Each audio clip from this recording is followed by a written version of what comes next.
Chimeran threat began in Russia. The origin of the virus is unknown, but its effects were devastating and swift. In the 1930s, reports of biological experiments began leaking out of Russia. Then reports of villages destroyed overnight. Then entire cities. We feared the Russians had developed a weapon of unparalleled power. The truth was far worse. The chimeras stayed sealed within Russia for over a decade. Then, in 1949, they launched an attack that overwhelmed all of Europe in a matter of weeks. For several months, we thought England was safe. But in October of 1950, the Chimera burrowed under the Channel.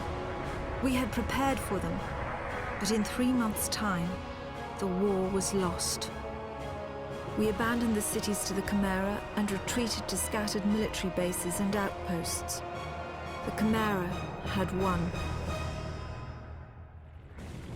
On July the 11th, 1951, the Americans launched an assault on the eastern coast of England. On the second wave of that assault was a sergeant named Nathan Hale. The actions of that soldier have become a matter of both scrutiny and myth. What follows are the known events of his life from July 11th to July the 14th, the day he was last seen.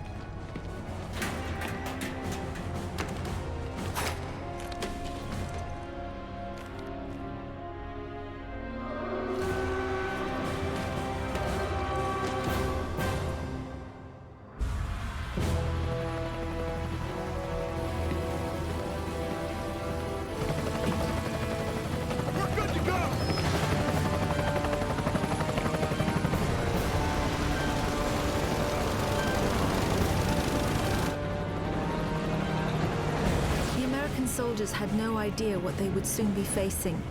The US government had sealed its borders in 1950. Radio waves and newspapers became state property. Only the highest levels of their government knew the truth. The operation was an exchange. The Americans were bringing supplies and tanks into York. We were giving them our one secret weapon, something we could offer that they couldn't build themselves.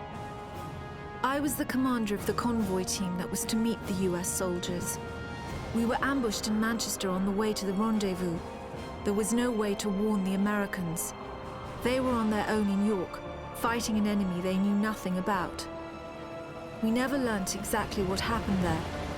All we know is that Nathan Hale was the sole survivor.